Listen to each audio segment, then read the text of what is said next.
कल के पावन प्रसंग में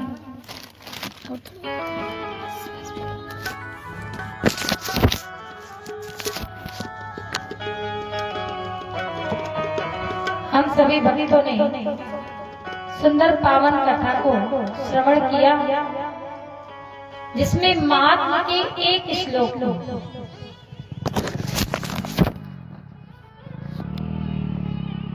महात्मा का एक श्लोक हम लोगों ने श्रवण किया। तो आइए कल जिस श्लोक में कथा विश्राम ली गई थी, आज उसी श्लोक से कथा का शुभारंभ हो। हमारे जितने भी संत भगवान पधारे हैं और हमारे हनुमान जी महाराज, उनके चरणों में ये श्लोक अर्पित करते हुए आज की सत्संग कथा बेला प्रारंभ। सच्चिदानंद रूपाय विश्वोत्पत्त्यादि हेतवे तापत्रय विनाशाय श्री कृष्णाय वयं नुमः। सच्चिदानंद रूपाय, भगवान का स्वरूप कैसा है? सतगण चितगण आनंद। और जब तक हम भगवान के बारे में जानेंगे नहीं तब तक मानेंगे नहीं। भाई महाराज जी के बारे में आप लोगों ने जाना, और जब जाना तो गांव का ऐसा कोई सदस्य नहीं है जिनको उनके चरणों से प्रीत ना हो। तो तुलसी बाबा जी लिखते हैं, क्या लिखते हैं? जाने बिनु ना होए परतीति, जय सिया रामा जय सिया राम। जाने बिनु ना होए परतीति, जय सिया रामा जय सिया। बिनु परतीति होए नहीं प्रीति, जय सिया रामा जय सिया राम। जय सिया रामा जय सिया राम। जय सिया रामा जय सिया राम। जाने बिनु ना हो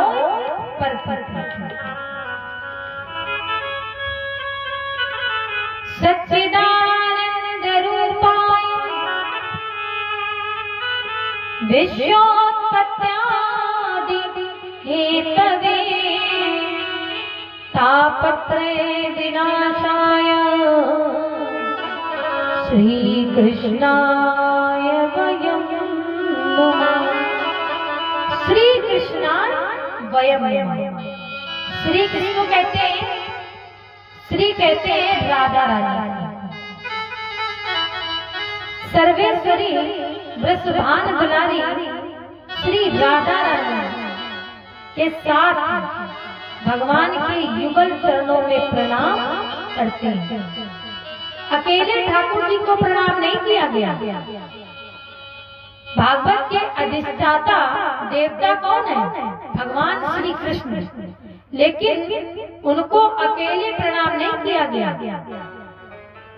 क्योंकि जब तक श्री वृषभान दुलारी राधा रानी के साथ प्रणाम नहीं करेंगे तब तक ठाकुर जी की लीला पूर्ण नहीं हो सकती। तो क्या श्री कृष्ण है वयम नुमा, वयम माने हम सब, और नुमा माने प्रणाम। हम सब मिलकर के भगवान भक्त वत्सल ठाकुर जी के चरणों में प्रणाम करते हैं। भगवान का स्वरूप कैसा है? सतगन चितगन आनंद। और एक सत माने सत अर्थात जो कभी भी समाप्त ना हो, जो कभी समाप्त ना हो, जो अनवरत हमेशा लगातार रहने वाला है। वो कौन है? परम पिता परमात्मा, जो कभी बदलता ना। भगवान कभी बदलते हैं? भगवान कभी नहीं बदलते। भक्त का भाव बदलता है। भगवान जैसे हैं वैसे ही भक्त को दिखाई पड़ते हैं। और इस संसार के जीव का क्या नियम है? जैसे संसार बदलता रहता है, संस्कृत इति संसार, संसार का नियम क्या है? प्रतिपल खिसक रहा है। अभी हमारे आचार्य जी कहाँ थे? अभी हमारे आचार्य जी थे अपने आश्रम में झलोकर, और वहां से चल करके कहाँ आ गए? रघवा में आ गए, बाबा जी के आश्रम में आ गए। तो ये संसार का नियम है कि संसार में जो व्यक्ति हैं, जो लोग हैं, वो संसार की तरह प्रतिपल प्रति क्षण क्या करते हैं? खिसकते रहते हैं। और बदलता कौन है? बदलता कौन नहीं है? केवल भगवान, जो कभी न मिटने वाले हैं।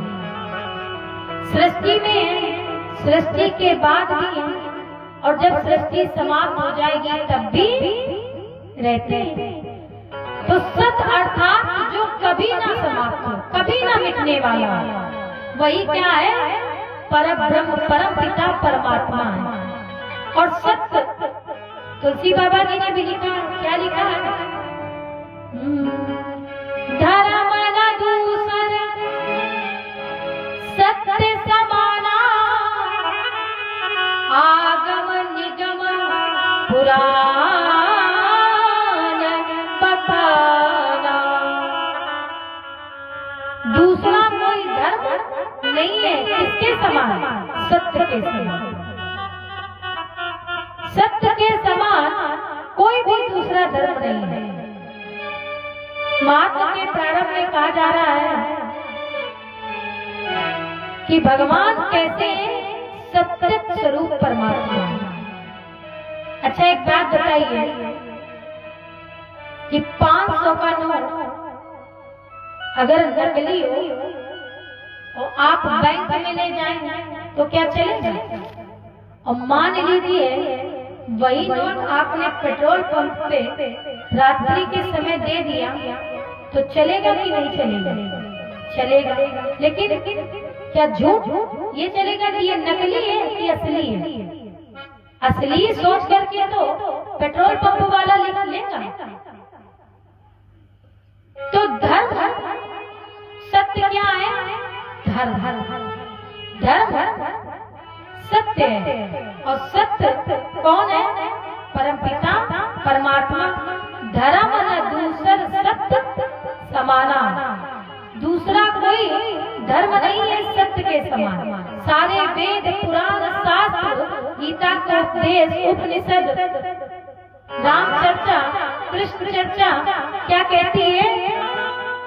यही तो कहती है कि सत्य के समान कोई दूसरा धर्म नहीं है। अब हम पेट्रोल पंप पे गए तो हमने क्या किया? झूठ बोला। जबकि उपदेश क्या मिल रहा है कि सत्य, और सत्य कौन है? सत्य साक्षात परम पिता परमात्मा परमेश्वर है जो कभी समाप्त न हो। फिर भाव आता है चित, सत्य और फिर चित। चित माने प्रकाश स्वरूप। भगवान का स्वरूप कैसा है? प्रकाश। और एक बात बताइए, समुद्र से एक लोटा या एक बाल्टी एक ड्रम या जो अब टंकियां चली है जल ले लीजिए तो क्या समुद्र में कोई फर्क पड़ने वाला है? कोई फर्क नहीं। उसी प्रकार से भगवान प्रकाश स्वरूप है और उनके प्रकाश से हम लोगों के अंदर जो ये प्रकाश है ये किसका है? भगवान का दिया। और अगर ठाकुर जी तनिक प्रकाश अपना हटा ले तो हम लोगों का क्या होगा? गोविंदाय नमो नमः। तो भगवान प्रकाश स्वरूप है और उनके प्रकाश से पूरा संसार प्रकाशित हो रहा है। तीसरा भाव आता है आनंद। सतगण चितगण आनंद। और आनंद कहाँ है? आनंद है केवल भगवान के चरणों और दूसरा कहीं आनंद नहीं है। और संसार के जीव क्या करते हैं? संसार के जीव संसार में ही आनंद खोजते हैं, तभी तो उनको आनंद नहीं मिलता है। दुख। और आनंद किसके पास है? संतों के पास, महात्माओं के पास। जो योगी सन्यासी हैं तो उनके पास आनंद है, क्योंकि ये चरित्र किसका है? आनंदों के आनंद दाता। और एक बात बताइए, जिनका ये चरित्र हम लोग सुन रहे हैं, जब उन भगवान का जन्म होता है तो कोई ये कहता है कि नंद घर कृष्ण भय। कोई कहता है?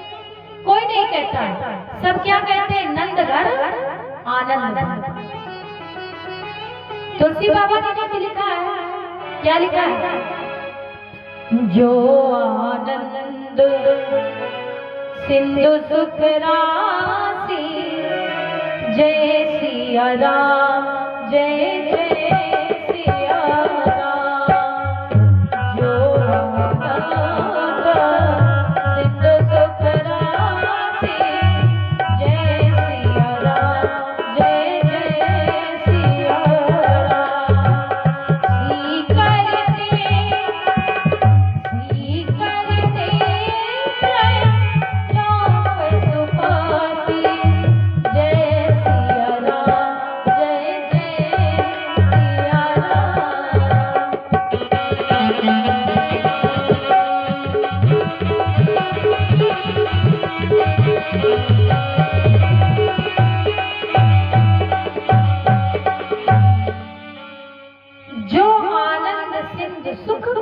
राशि। गुरु वशिष्ठ जी ने जब नाम रखा, गुरु वशिष्ठ जी तो जान थे पहले से, और जब नाम रखा तो क्या रखा? जो आनंद सिंधु सुख राशि, जो आनंद के धाम है। वो आनंद के धाम कौन है? परम पिता परमात्मा। आनंद का कोई विलोम शब्द है? कोई नहीं है। सुख का दुख, हानि का लाभ, और जीवन का मृत्यु। तो देखिए, हर शब्द का विलोम शब्द है, लेकिन आनंद का कोई विलोम शब्द नहीं है। क्योंकि आनंद यदि कहीं है तो कहाँ है? परम पिता परमात्मा के चरणों में। क्योंकि कथा में भी भक्त आते हैं और कहते हैं, क्या कहते हैं? कोई ये नहीं कहता कि आनंद आया। कभी आपने नहीं सुना होगा। भक्त क्या कहते हैं? मजा आया।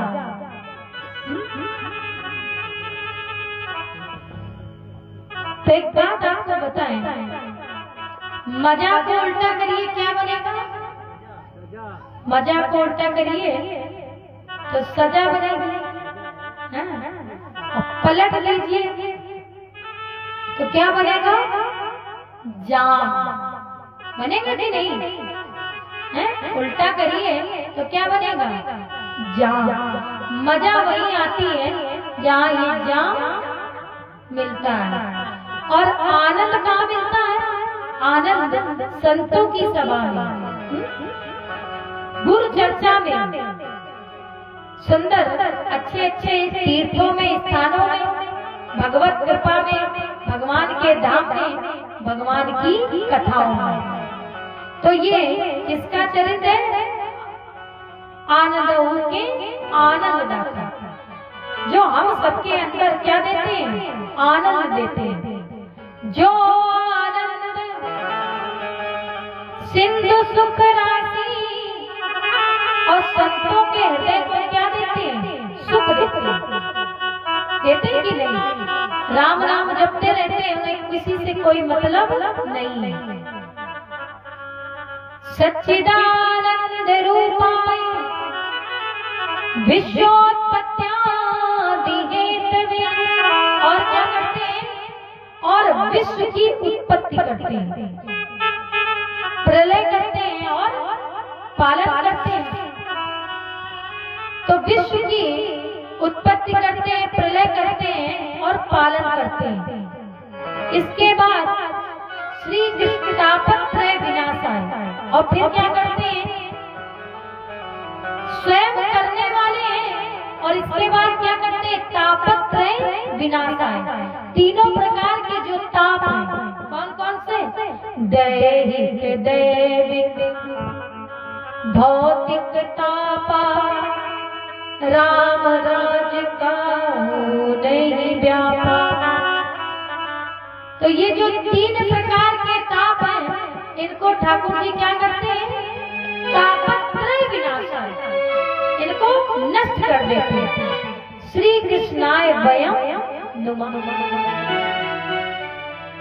भगवान जानते थे कि कलयुग में बिना स्वार्थ के कोई प्रणाम भी नहीं करेगा।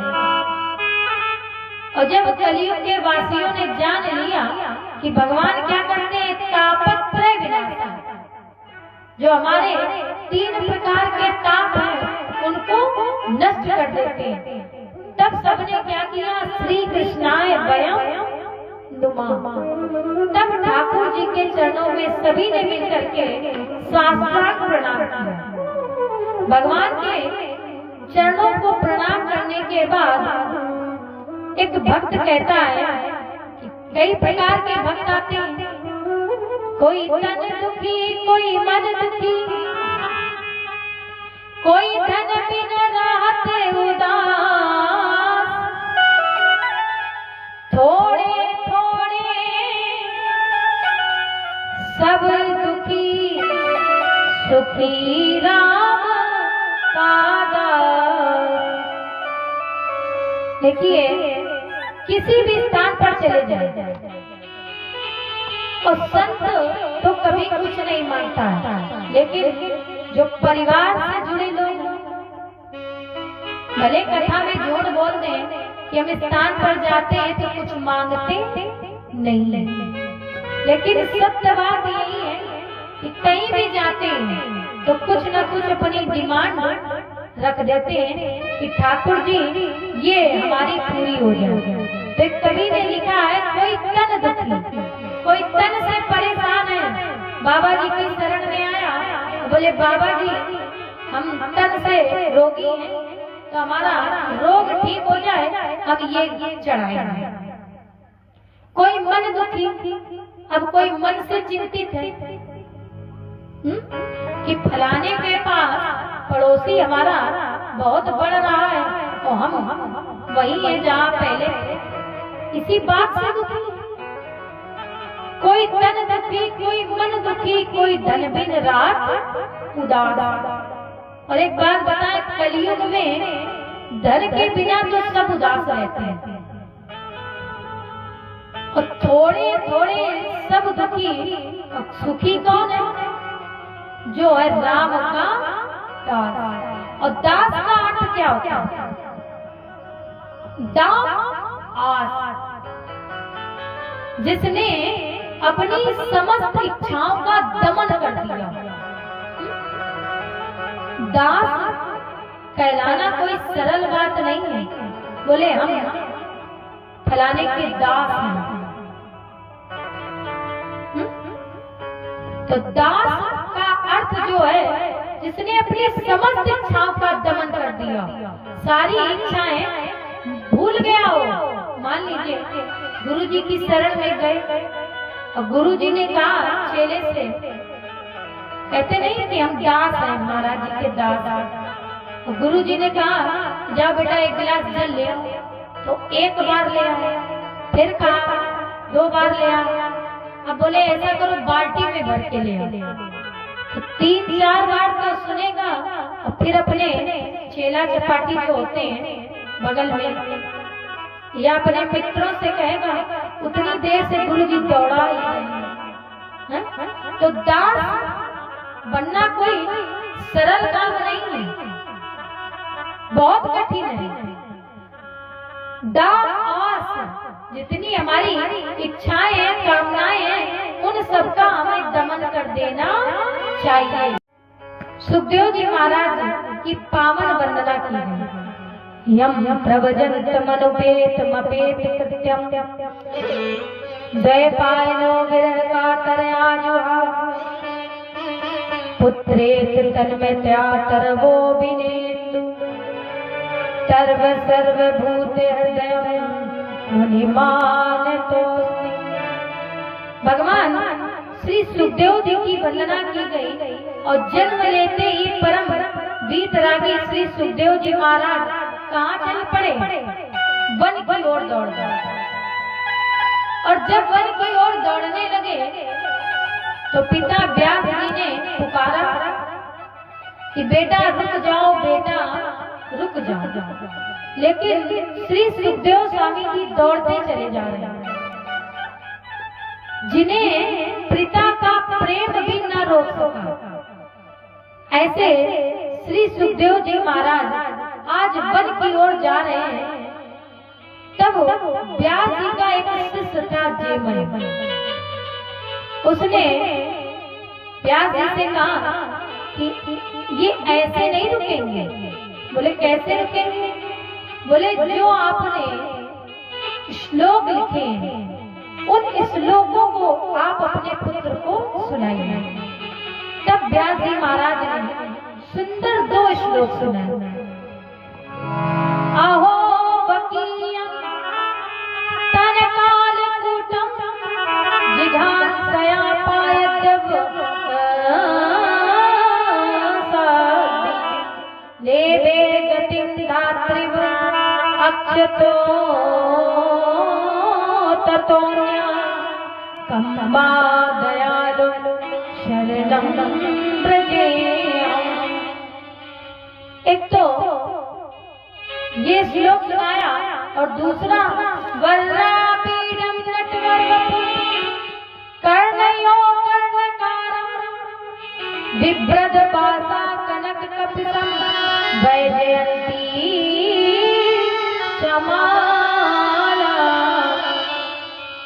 संधान वेणु अधर सुदया पूरे अंगोपवृंदै वृंदारण्यम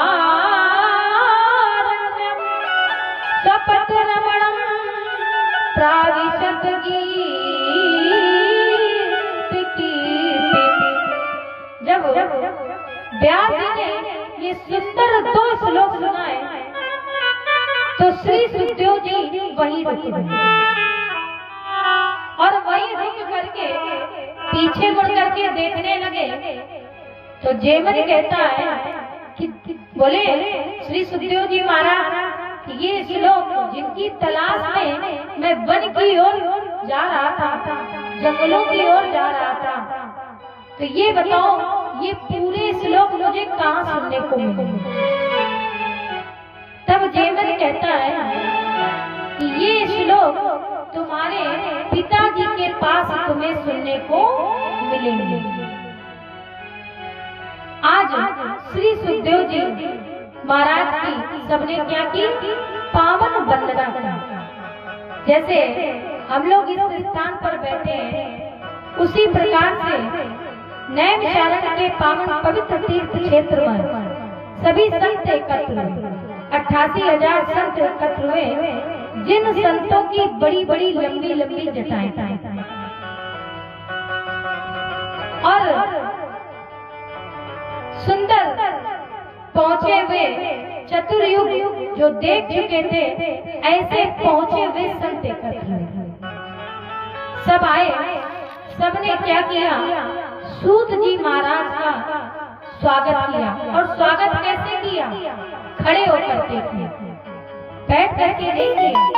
सूत जी कहने लगे, अरे ऋषियों, आप लोग तो हमसे उम्र में बहुत बड़े हैं, आयु में आप हमसे बहुत बड़े हैं और आप मुझे प्रणाम कर रहे हैं। तो सब संत हंसते हैं और हंसते हंसते क्या कहते हैं? धन वृद्धा बल वृद्धा आयु वृद्धा तथैव च